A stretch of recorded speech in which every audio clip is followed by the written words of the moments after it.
Welcome everyone once again to this month's Intentional Success webinar. Today we're going to talk about planning for the unknowable, which lately seemed like most of our lives. But if you've been in show business, event industry as long as I have or any of you have, then we know that planning for the unknowable is what we do every day. But it's hard when we do it with our businesses. So we're going to look at how we plan for the unknowable in our businesses, take into account some of the new uh, paradigms that we're seeing in the current the current economics of our industry, the current social trends, and where business is going. So we'll keep all of this in perspective. Here we are in our new normal. So how are we going to work going forward from there? So if you are new to us, thank you. Welcome for being here. I'm so glad that you've joined us. I'm Thomas Stimson. I'm your host. I've been doing webinars like this every month for at least the last 10 years and probably intermittently for 4 or 5 years before that. I work with the owners and management teams of businesses in the live event industry who are ready to make changes. They want to grow, they want to make money, they want to have more fun at what they're doing. We can bring all those things together and help you out. You can learn more about me at your website. Just click on any email I send you, and I'm sure there's some information around there for you. So we are, of course, being recorded, and the archive for this will be put up later on this afternoon in North American time. So questions in the Q&A box. Feel free to post a question anytime. You can interrupt me. I will work it in if I find the right spot to do that. I will come back to it if I don't. You can talk to each other in chat. There's always some great resources in chat. So if you're looking for that freelance production manager that you need for a job next month, post something in there. There's a small chance they might actually be on or know somebody who can help you out. So don't hesitate to get involved in the chat. It's there for you. Okay. So this may be one of my last pandemic business updates. We're at month 19, I believe. Maybe it's month 20. Maybe I forgot to update it. Who cares? It's just been going on forever. But when I sat down to look at this month, and what made me realize is this time to stop doing these things because, well, nothing's changed, which means that we've hit a sort of stasis. We've hit, a status quo or a new normal or however you want to look at it. With that in mind, I made modest updates to my predictions and recommendations from last month. I almost led them verbatim word for word, but I felt something needed to be said about a couple of these things. Let's think about vaccine cards, masks, and distancing. Okay. They're with us. They're going to stay with us for a long time. We're going to have to be producing this information. We're going to be working on meetings that require these things, not just of contractors, but of attendees. They are not the right solution for every application, or are they necessary in every application? But you need to be prepared for it, and it needs to be a normal thing for you and your team to do. Realistic events are going to go on. We're seeing a little bit of cancellations now here this fall. Primarily, if you unpack the events that are canceling, it's the events that we're going to try and do businesses in the old way. They were going to try and have large crowds. They weren't going to require a lot of distancing. And it became untenable with the current surge in Delta variant. So those meetings have had to cancel. A lot of them were optional meetings. They were the long overdue reward trips, which are easy to cancel. Just give them a check. Business meetings are still going on. They're converting to hybrid. They're converting to virtual.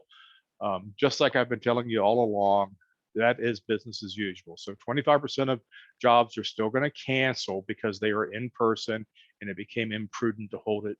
The cost benefit of having that meeting versus the purpose of that meeting, we're not balancing out. Some of those are going to meet anyway. Okay, they're going to make some accommodations, vaccine cards, masks, and distancing.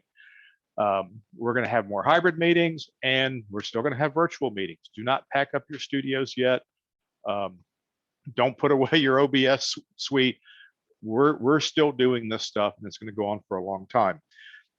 Now, in January 2022, we're going to see two spikes. One, we're going to see another spike in COVID after the holidays.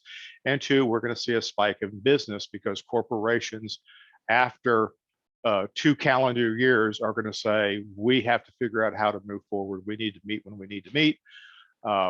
So even though pandemic risks are high, we are going to take the precautions, vaccine cards, mask and distancing, and we're going to have the events, and we're going to accommodate the remote audience. I'm not saying that the floodgates are going to break open, but there's going to be a lot of pressure on the supply chain in the first 2 quarters of next year. This is going to be our business as usual model. Will that demand let up? It might settle a little bit.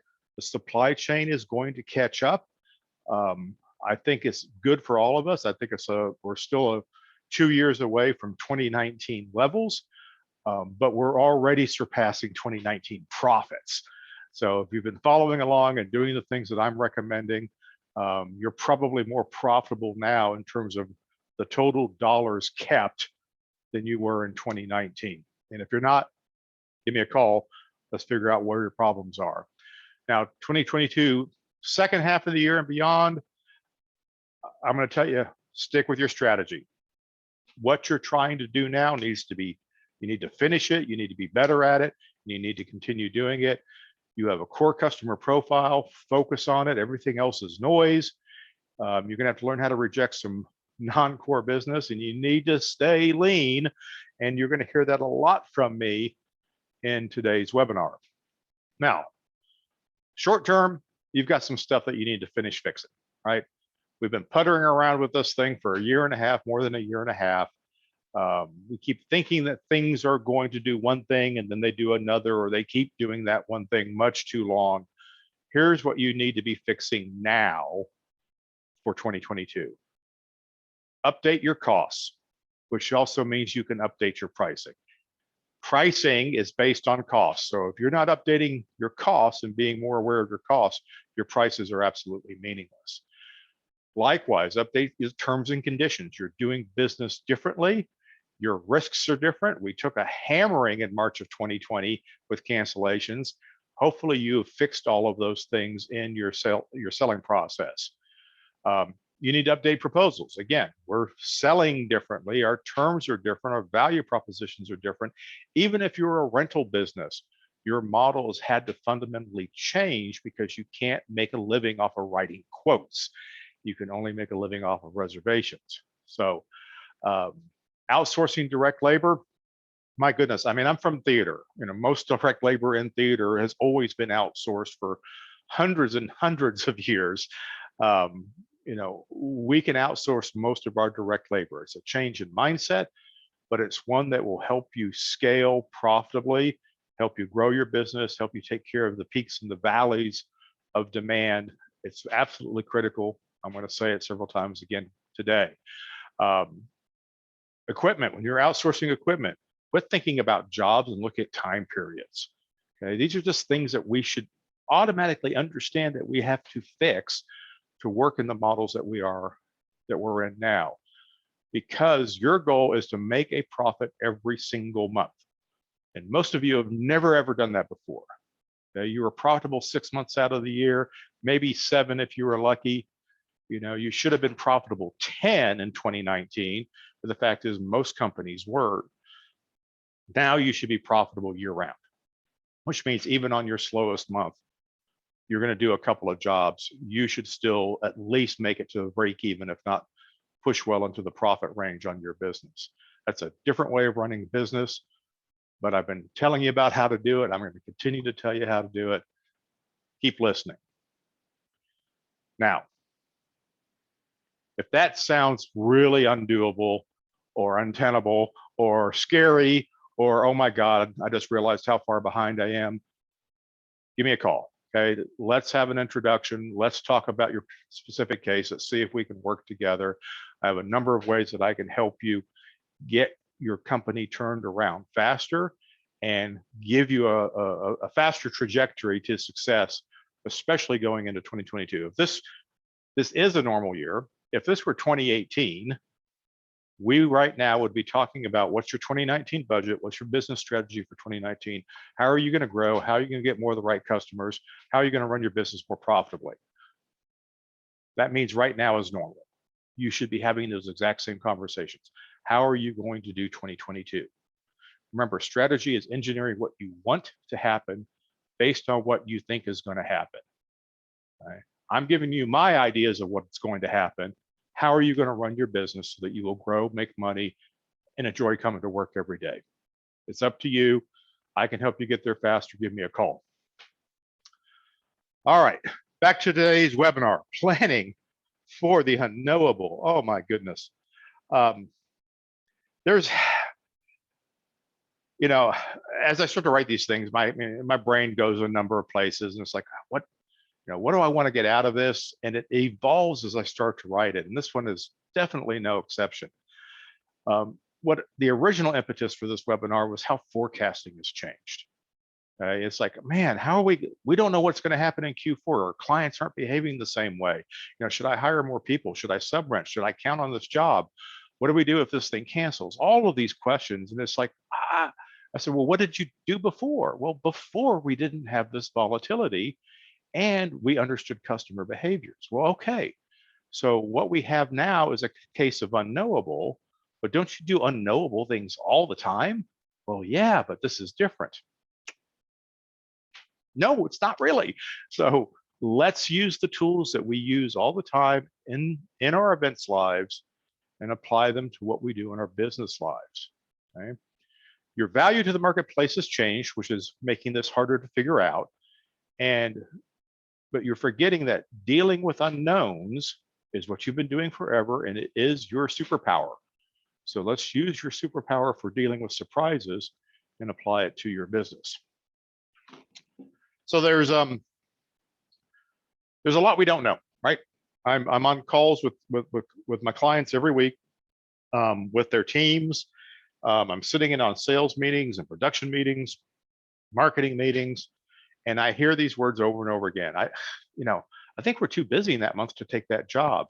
I was on a call with a 20-minute conversation, maybe it was 15 minutes, it seemed like 20, over whether or not a pretty large company was going to take a $15,000 job. And they're going, and all these things came up. What if this job cancels? What if it doesn't cancel? Our team's already really scheduled, so should we not sell? All of these things keep coming up, and customers keep changing their minds. Going, well, how is that any different than ever, right? So there's so much normal in what's going on for us right now. We've forgotten how to see it. So let's get back to seeing it again. So last month, and if you're following my blogs, and I hope you are, I've talked about this chart on the screen for the past several weeks, and probably a few weeks more. It's foundational content in my world. This is a strategy exercise that I do with every single client. We often do it several times because we have to reaffirm the results of last time. You're in one of these four quadrants. You're a project company, you're a capacity-driven company, you're a client-driven company. Very few enterprise companies in our industry, but we need to know what goes in that block, so there it is. And I just remind you that 80% of your energy in terms of sales, operations, finance, strategy, management is focused on one quadrant. And you probably have a secondary quadrant that it makes sense for you to grab that fill-in work. Yeah, we're available, we can do that, we can generate gross profit, let's take it, where it will not be a distraction. Okay? And whatever quadrant that you're in our new normal for the live events industry that is technology and services based, okay, all those quadrants benefit from outsourcing. There is no business that I work with or would like to work with that would not benefit from strategic outsourcing on direct costs. Right? So when planning for the unknowable, we have to differentiate between what is doable versus what you know how to do. And it's difficult sometimes when somebody brings something to the table and you know it's doable, but you've got a team around you that doesn't quite know how they're going to do it, and they're trying to shut it down. And I'll give you the best example I have of this was when I was a technician, probably midway in my technical career before I became, that desk person. I was helping load in a huge show in San Diego, of all places, and there was a rake stage. It was a severe rake. I was responsible for setting up the scaffolding for video projection, which was stacked CRTs, and slide projection with multi-image slide days. It tells you how long ago this was. And I show up, I check in with the technical director and say, where do you want me to start? I'm putting my stuff in. He goes, well, we need to get the scaffolding place that was being provided, and we need you to tell us where the scaffolding goes. I said, okay, well, walk me through things, show me where stuff's going to be. I'll do some measurements. And I get to the rake stage and I do a quick measurement. And I said, there's no way scaffolding can do this because we're on a rake stage and my projectors are going to go have right about here. And, and there's going to be dancers on the stage and it's going to shake and everything. And he said, Tom, stop. Says, we have a doable plan. Now, you don't know how to do it yet. All I'm asking you is, where do the projectors need to go? But no, tell me where the projectors need to go. So I did that. I used my best theater skills. I took the measurements. I laid some tape on the stage. I measured angles. I wrote the distance from where the tape is up into the air of where the projectors need to be. I said, I need a platform at this level that's 18 inches deep, because that's exactly what I need. He said, go away for 2 hours and come back. So I come back, and they have come in and they've drilled holes in the stage that are bigger than the pipe that they've threaded through so that the stage wouldn't hit the pipe. They've put that on bases on the bottom. They used pipe and cheese burrows to create the platforms. And I have a projecting platform exactly where I asked it to be. I had never seen that done before. I completely did not get how to do that because I didn't understand that it was doable. And everything in what we do is doable. It doesn't mean that we know how to do it. So our job is to ask questions. Our job is to listen and learn. And every time we do something that we didn't know was doable, and we found out it was doable, we add to our toolbox and we get to do more things that way. And I've used that story many, many, many times in my career. So here is how you face uncertainty. Here's how you come to grips with the unknowable. We do this all the time in our lives, in our personal lives, in our careers, in our family lives, in our hobbies, whatever we go after. Okay. When you're in an uncertain situation, you pause and you go, what do I know? I'm about to walk into a dark room. I know there's a chair right over there. I know there's some shoes laying out on the floor, and I've got to take 5 steps to get to the light switch. These are things I'm certain about. What can I control? Well, I can control how carefully I walk into that room. And I can be honest about my limitations. I have horrible night vision. For somebody who used to be a projectionist, I can't see in the dark at all anymore. So maybe I would be better off finding another light switch or pulling out my phone and turning on the flashlight so I don't fall flat on my face, right? So to face uncertainty, know what you're certain about, know what you can control and control it, and be very honest, brutally honest about the limitations that you are taking into this situation. And we can take this and we can apply this to our business uncertainty and the unknowable fourth quarter that many of you are facing, or the even more unknowable 2022. So let's start with what you are certain about. Okay? That's the basis for all of this, for getting comfortable with things that are new. There's a lot of words on this slide, and I could have made it 3 or 4 slides, but I was on a roll. Clean up your sales forecasting. That's really why we're having this conversation, isn't it? You don't know how to forecast for Q4 because there's so many things that are different than you've ever seen before. Clients are calling later. Jobs are changing. They're big arena jobs, and then suddenly they're a hybrid job, and then suddenly they're a streaming job, or vice versa. And you don't know how to proceed. Okay. So if you have limited capacity, okay, and there's only so much depth you have on your bench. if you're a pure play rental company, that's the most limited capacity business there is, right? Okay. You need to only process 100% confirmations. And the only thing in your sales forecast are paid reservations. Think in those terms. Everything else is available. Everything else is negotiable. Okay. So what do you know? I have 3 rentals scheduled in November. What do I have control over? Pricing on every opportunity that comes my way, right? So that's what you would do in that situation. If you have a flexible capacity, if you're in the top left-hand quadrant and you do a lot of projects, you have some depth, you know how to hire people, there's a bunch of jobs that you can do until you run out of project management. So you've got a lot of flexibility in your capacity, okay? Then when you're looking at your forecast, your sales forecast, you're going to base that time period on probabilities. I have a job that's 100% confirmed, but there's a 50% chance that it's going to go hybrid, which is half the money. Or that job is 50% confirmed, but it might go all streaming, but it's the same. So you're going to apply the probability to the job. So an unconfirmed job is worth less.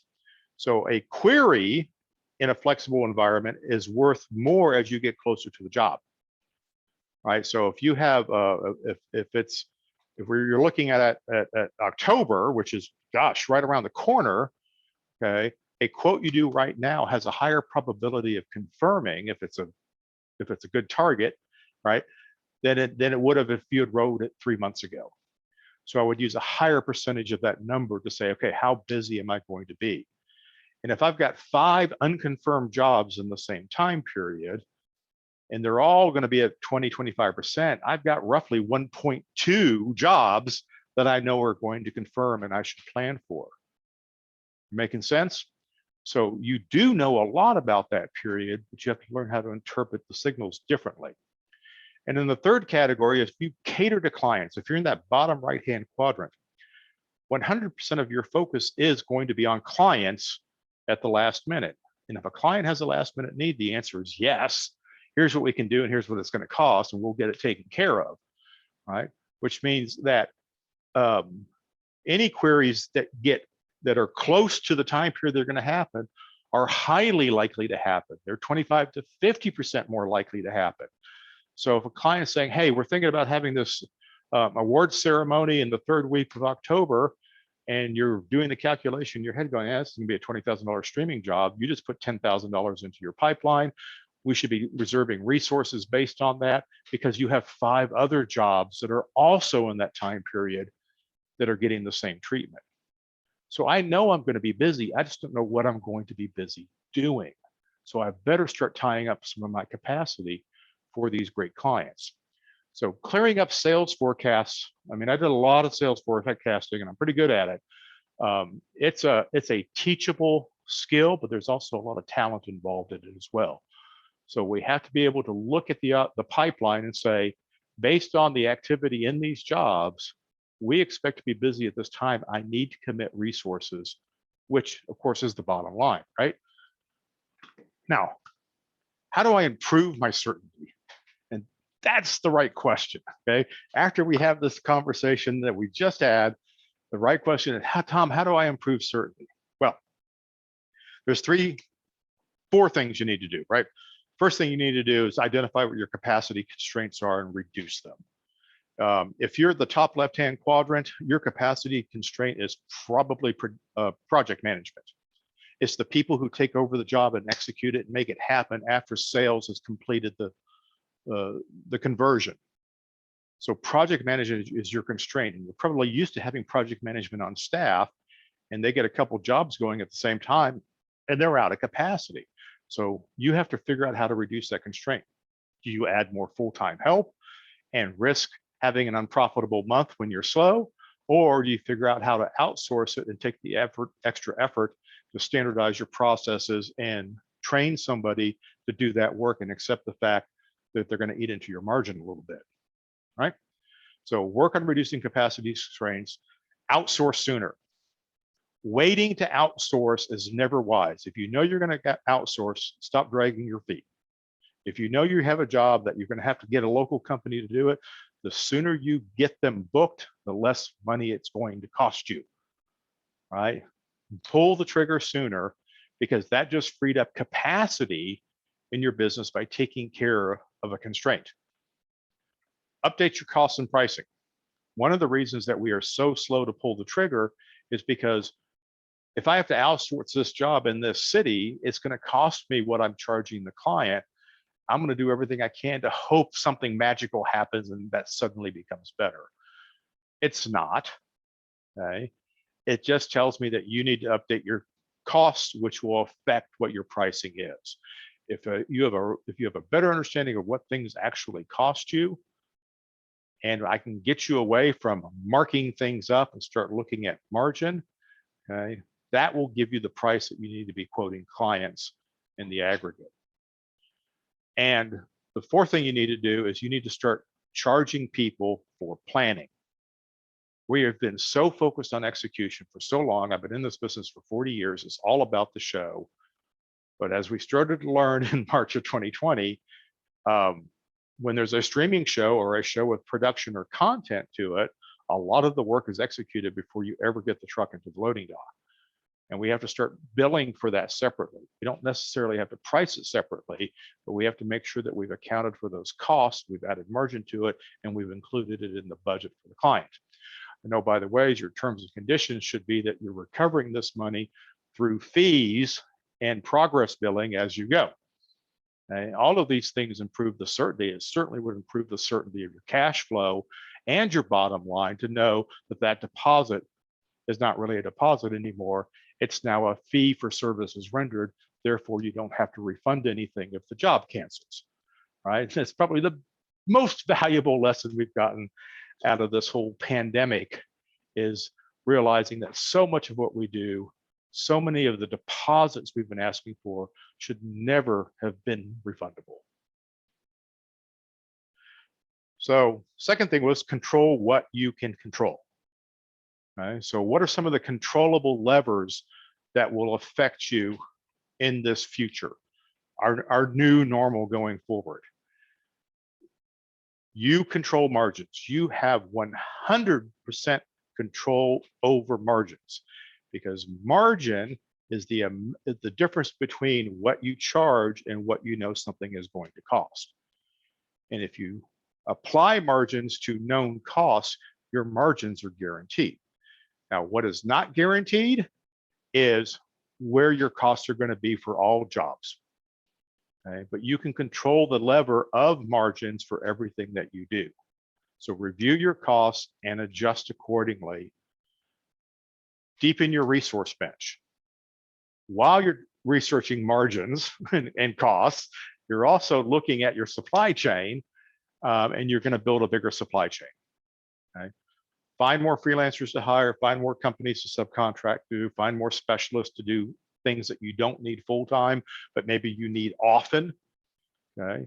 The more you use that resource, the more you use that supply chain, the better, not only the better rates are you likely to get, the better access to availability you're going to have. So develop that resource bench that is controllable. Okay? Continually develop suppliers. And then the third thing that is controllable is the improvement in your negotiating skills. Okay? On any negotiation, on any change, on any project, we can adjust the scope, we can adjust the terms, or we can adjust the timing to create the value that works for both you and for the customer. So negotiation is huge in controlling yourself and controlling your future, and making the unknowable a lot more clear and a lot more knowable. So work on these levers so that you can improve control. Now, if we drill down a little bit further in terms of improving control, let's look at some company structure, okay? Some mindsets about things. Your staff, your full-time people, your overhead, your fixed labor costs should all be people whose job it is to acquire and plan projects. I'll give you a little bit of leeway on some admin and some leadership, because we do need that as well. We need an accounting department. But your sales, production, project management, operations management, all of those people exist to plan projects and to help us win projects. If you have people on staff whose only job, they only exist in case you won a job and you need to execute it, okay, that is a that is a fixed cost and a variable cost role. Okay, that is something you could have outsourced. And that's a big, big mindset shift for our industry. But if you want to improve your control, if you want to make your future more knowable, okay, redefine what your core team does for a living. Okay? And then focus on gross profit and not on revenue. How many times have I gotten in the past 4 weeks, we've had some cancellations in the fall, and it always with, oh, we just lost a $500,000 job. Okay, but that's not the same as losing $500,000. So what does that actually mean? So what is the gross profit that you actually lost? And it generally goes like this. Well, we lost a $500,000 job. It was probably going to be at 50% gross profit, but we were able to move the crew over here. We were able to reduce the sub rentals on this job and name these 5 other things. And you look at the offset, and the fact of the matter is they reduced their gross profit by maybe $75,000. And all they have to do is pick up one job that they weren't expecting, and they were back exactly where they were. So focusing on the revenue is the wrong thing to do. I had another client called me up and said, Tom, we just lost a $750,000 job. I said, well, what's the effect of the bottom line? He goes, I'm not worried about it at all, because we had 70% cost on that job. We were outsourcing most of it. We were way beyond capacity. I just made all the other jobs more profitable. We'll be fine. Okay. Focus on gross profit. And which leads to the third thing, which is stick to your selling strategy. Okay? Be strategic about wandering into other quadrants. Do not chase the shiny object of revenue. If you're a bottom right-hand, client-focused seller, and somebody comes at you and waves a big RFP under your nose, that's a distraction. Okay? Look at it strategically. It's just not an opportunity for a big job. It's also an opportunity for a huge amount of disruption, not only in your selling chain for your core customers, but in your supply chain. So improve the control. It helps make the future much more knowable. And the third thing about making the future knowable is being honest about limitations. Yeah, and this is hard because a lot of us aren't as aware as we should be of what our limitations are. That's unfortunately, the good and the bad part of what I get to do is I often get to come in and help you understand your limitations. At the same time, I'm helping you understand your strengths that you didn't realize were there. And they tend to generally balance out. But the more honest we are about our limitations and the more aware we are of our strengths, the better chance we have of leveraging all of that to more success. So limitations in your business have consequences. When I talk about increasing your bench, improving your supply chain, I'm talking about reducing a limitation. Heck, eliminate it if you can. If demand exceeds supply, which right now on the labor market, trucking, and several other areas, new products in manufacturing are all constraints right now because demand is exceeding supply. So if demand exceeds supply, you need to understand is that you cannot do every job. And if you don't know how to say no to a job or how to take a job out of the running, then you're not going to be able to react appropriately to this, and you're going to have negative consequences. Negative consequences of providing supply or meeting demand when you don't have supply is your costs go way up. Your risks go way up. It gets ugly really, really fast. If supply exceeds demand, okay, then you're going to have to accept lower margins, which is 2019 in a nutshell. We had a lot of demand, but we also had a lot of supply, and margins were going down, going down, down. If it had continued into 2020, it probably would have gotten worse before it got better. And if demand or supply are optimized, then every job is going to add gross profit. What I'm suggesting is the third option. We need to focus on optimizing our supply and our demand all of the time in any market, in any economy, under any circumstances. So in March of 2020, when you downsized your business and you thought it would be for 2 weeks, then you thought it for 6 weeks, and then you thought for 3 months, then you thought for 6 months, you were actually optimizing your supply to line up better with demand. And when you started doing studio work and Zoom Assist, you were optimizing supply to work with demand. Okay? And we're constantly moving those things. And if we're doing this right, we get a much better result. I've got let me find a quote here for you. Variable supply, which is what I'm advocating, at a slightly higher cost is better than a fixed supply at a lower cost. So in our traditional model of putting people on staff because they will cost us less this week, oh, it cost me $5,000 to hire a freelancer to be the A1 on the show, but if I have a full-time person, our cost is only $2,200. Obviously, we should have full-time people. Except that in December, when you had no work at all, the cost of that freelancer was $0, and you still had to pay $2,200 to that staff person. So we've been using a lot of very faulty math to try and get job cost down. And that's not healthy, nor is it sustainable. So moving on to implementation. Okay. How do we put some of this stuff together? How do we make all of this work? Okay.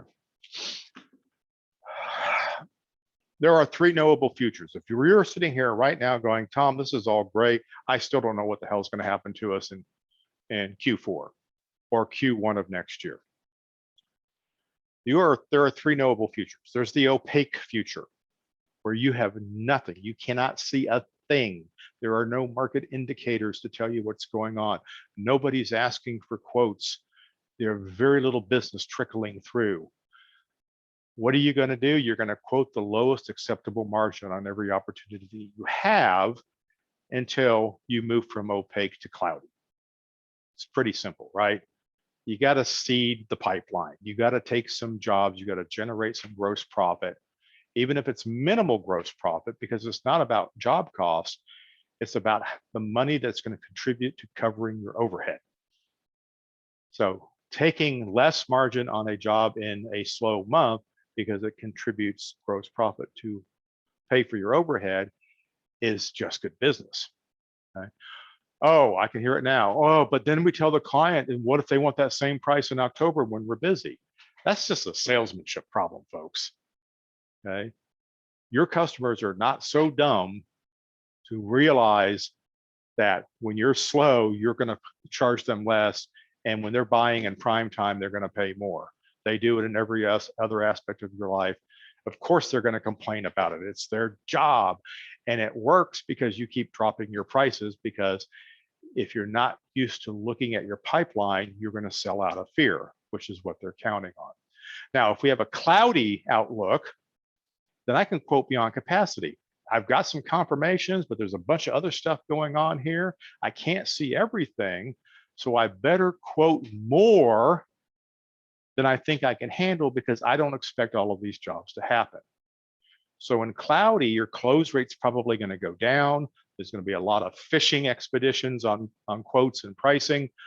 Clients are going to be testing the water to see if they have the budget, and you're not going to have a lot of clear indicators. So you better quote beyond capacity. And the worst that could happen is everybody says, yes, we want this work, and you're scrambling to get it all outsourced, which is why you need to keep your bench built up. The best that could happen is that you win the jobs you can at the best possible margin, and you'll be able to deliver it profitably because you're not super busy. And then a clear, knowable future, you're going to quote to your most profitable limits. If all of your customers are being crystal clear about their intent, about what they want to do and what their budget is, it's all about optimizing profitability, using your management capacity. And this is the capacity to manage your supply chain, not the capacity to execute the job. It's the capacity to hire the people to execute the job, and engage the suppliers to execute the job so that you can manage the job. Now you're going to optimize it's all about profitability. How do you make all of the jobs the most profitable? Not an individual job. You can have 5 jobs that are all the same size.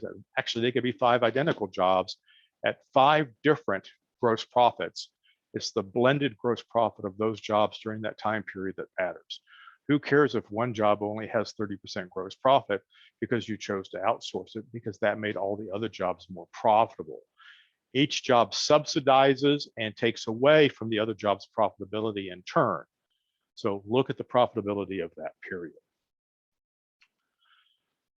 The long-term strategy for the unknowable is you need to, as you've picked up through everything I've been saying for the past several months, is maintain the lowest possible overhead to respond to the demands in your quadrant. You need to have the bare minimum of full-time staff that it takes to deliver the service that you need, control the plan that you need, hire and engage the suppliers that you need to deliver in that quadrant. Lowest possible overheads. So rather than staff for your mid-sized month, or God forbid, your busiest month, staff for your slowest month. Okay? Because the capacity of your team is huge if they are not tied up doing jobs. And then optimize your marketing and your sales efforts on the ideal customer. All that energy you spend on chasing RFPs, if you're in the bottom right-hand quadrant, all of that is wasted. If you're in the top left-hand quadrant, trying to cater to annual business or repeat business that wants a lower price for a 3-year contract is not ideal. Figure out what works best for you. And if you're in the bottom left-hand quadrant, chasing projects because there's a lot of gear on it and you're a gear rental company, but you're not really a production company, is the noise that's going to get in the way and it's going to affect your other clients. So, and then third thing that you need to do, long-term strategy, is look at where you're at now and invest in the tools and the processes that are going to reduce labor intensity. How do we make it easier? How do we make it faster? How do we make it accurately repeatable? And if that's buying a piece of software and implementing it, if it's sitting down and doing the heavy lifting of going through your pricing line by line until you've got it dialed in, that's an investment. And if it means that you're going to have more accurate results, you can get a quote out faster, you can service jobs more quickly with less effort, then it's well worth it. So this is what you need to be doing going forward. God, I'm not going to get out of here without doing a little bit of math. Look, here's the new math. For all you old school people out there, which is at least half of the audience today, our old economic math was we focused on reducing the cost of goods sold on an individual job. We chose whether or not to accept a job based on the perceived profitability, how much we're going to have to subrent, how much we're going to have to outsource. And therefore, we had some months that were profitable and we had months that were not profitable. And we just kind of felt like it was out of our job to have unprofitable months. We just said, oh, that month's always unprofitable, and we just let it go. We never focused on what it would take to make that month profitable, because it would mean turning down work when you were busy, right? And you were counting on the profit from that work to pay. We had an Ouroboros going on here. So we needed the profit from this job to pay for the unprofitable month, but we can't make that month profitable because then we would lose that job. In the new economy, our focus is on increasing the blended margin of all of your jobs in a given time period, which basically means your procurement, you're outsourcing. Right? You're doing 10 things at once extremely well, working with all the best suppliers. So always be profitable in this new economy. Sometimes you're going to be very profitable, right? And if your break-even number is too high, then reduce your overhead. It's pretty darn simple. It's not sell more. If you could have sold more, you would have done it. It just means that you have too much overhead, right? So add margin to make more money. It's almost as simple as saying charge more, but there's a lot of philosophy behind adding margin, which is in terms of controlling costs, increasing capacity, taking on more jobs that add on incremental gross profit so that you fill a bigger bucket full of money so that you can do it again next month, so that you can have fun, you can make money, and you can keep growing. And then maybe you'll add some staff because it will actually increase your capacity to manage more projects, not just deliver them. So selling priorities based on quadrant. If you're in the top left-hand quadrant, always focus on the best offer. What's the best offer for your resources? The loyalty of clients is overrated, particularly when you have a limited supply chain. There is more demand than supply. You're in the driver's seat. You haven't been there in a long time. Get the best bang, get the best buyer, give the people who want to pay you the most, treat you the best, focus on that best offer. If you're in the bottom left-hand transactional world, rental production, for instance, the labor market, earliest commitment, it is first come, first serve for somebody who will meet criteria as a customer. So you want the earlier commitment, right? And if you're the bottom right-hand quadrant and you're client focused, always put the client first. Your fill-in work is probably going to be in the top left-hand quadrant, okay, from RFP work, but it's fill-in work, okay? And if you're the enterprise customer, it's the deepest pockets. You know, you're always focused on who has the most money to spend, and if the money dries up, you're going to move on and you're going to try and find another one. It's pretty simple. So make money every month, okay? Reduce your fixed direct costs while you're amplifying your targeted selling. Sell the right thing. You need to optimize your operational resources for planning. It's all about planning.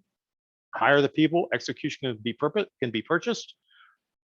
And you have to, and I say this as kindly as I can, get comfortable turning down work. Work on the fear that's underlying turning down work. If you can't turn down work and you're rationalizing to yourself, well, if we tell this customer no, they'll never come talk to us again. Let's work on that fear, because there's a rational basis for the fear, but you haven't taken the rational steps to control it. Okay, so you're being afraid of an unknowable. How do we make it more knowable? How do we control it? This is normal. We're the only industry that I'm aware of that is so afraid of our customers that we will lose money in order to keep them. So I'm going to do some Q&A. I've got the whiteboard behind me. You can ask me about anything you want in the time that we've got left. Please use the Q&A box and I will take a look at those questions there. Thank you for, well, a little bit of comments going on there. It's a quiet chat today, but I understand how that can be. It is busy season. If you are in a situation where you're struggling with some of these things, it is not too late to get your 2022 started. Okay, 2022 starts the minute you set up this phone call, and let's have a conversation about your situation. Let's see if we can work together, see if I can help you on that. Don't forget to order my book if you haven't done that. There's a great, I'm still I'm very, very proud of this book. I'm very, very proud of how it very simply lays out digital marketing, which if you're going to reduce your overhead costs, increase your customer acquisition, there is no bigger bang for the buck than digital marketing. So this is a book that for just a few dollars could make you a lot of money in 2022. Please go get it. Next month's webinar will be all Q&A webinar. I've already got a bunch of questions that I'd like to unpack with you, but I'm looking forward to your questions as well. So don't hesitate to send those out to me. So thank you all for being here. I'm gonna get rid of that stuff. Ooh, it's gone, great. And we can deal with any questions that you folks might have. So if you got a question, please set it out there for me. Okay. And hang on, let me grab my paper here, because sometimes I've got to write some stuff out to make this work. Okay, an unsurprising question here. We have a question here, and let me reframe it. And so this is a production rental company. So in production rental business, I'll tee this up because I get this question all the time. You know, your ideal customer is probably some sort of a designer not the person writing the check, but the person who's an agent for the people writing the check. And they come to you because they get all the support from you and you put a package together for them. It's very common in the audio and lighting industry, more and more in the video industry. And however, these are also rental companies. So how do I manage a sales team that is quick to take the rental order at the expense of a production order? Okay, so what is all this? So now we're dealing with the difference between a reservation on equipment versus a production rental reservation, which is the target customer.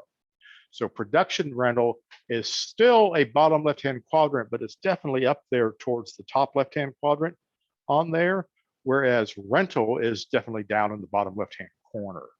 So how do I balance those two things out? Reservations in hand, volume in hand. If I take this production rental and they've asked for 200 of these, and then 2 weeks out from the show, they now want 400 of this, and it's a completely different thing. When you take on a production rental, what you're providing is a bucket of yeses and accommodations to this customer with the hope that they're going to continue to come with you again.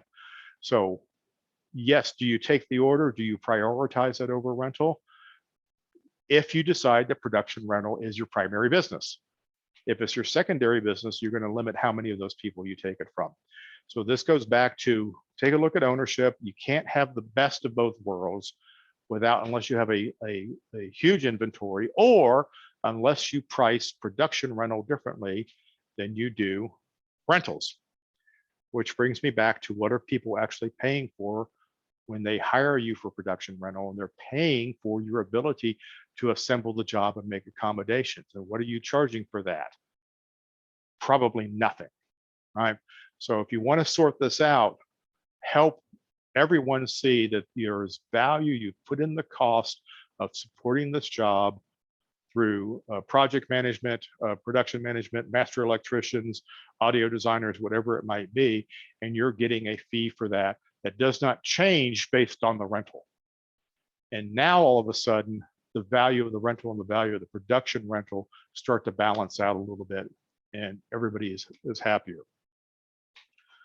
Okay, another question.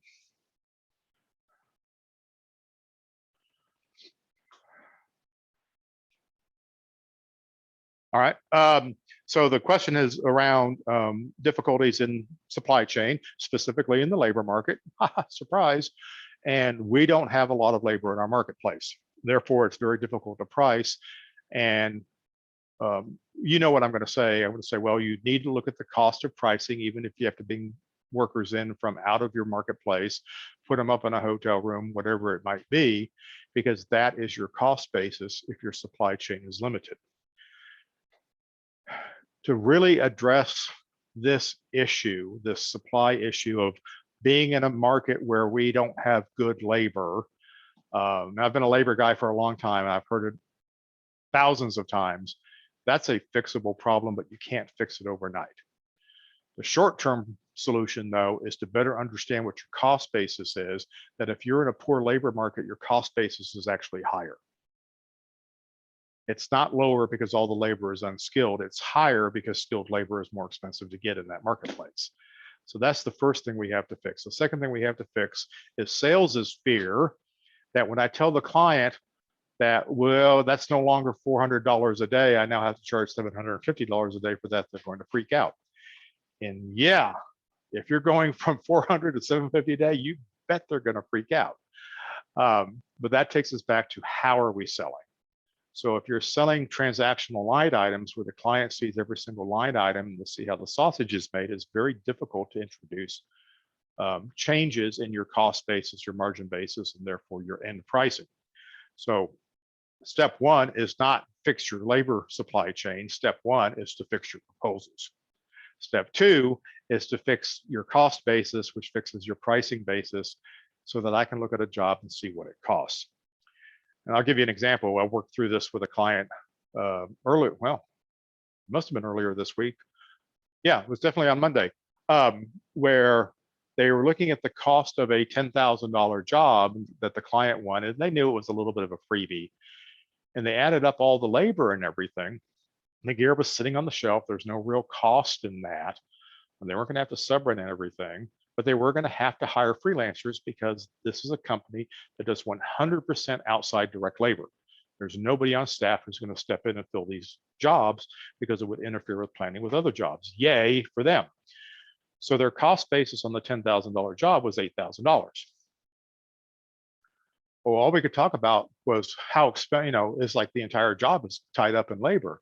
Nobody talked about the $2,000 in gross profit that was sitting right there on the paper, and a customer that would be happy, and the promotional recognition that went along with the semi freebie. We're not looking at it rationally. So the advantage of understanding your labor market and what your labor costs are, and knowing how to price them and knowing how to negotiate, they simply went back to the client and said, yes, we can do this. Can you do $11,000? It's like, problem solved. Sure, they got some rates down when they booked freelancers, but they made money on the job because they had equipment sitting on the shelf. The client's never going to get that deal any other time of the year than that particular period, which happened to be in December. It's not that hard to do if you understand what it is you're trying to accomplish. So every labor market has trouble. Nobody tells me they have too much freelance labor. Everybody's struggling to find it. So you're in the same boat as everyone else. All right. Next question. All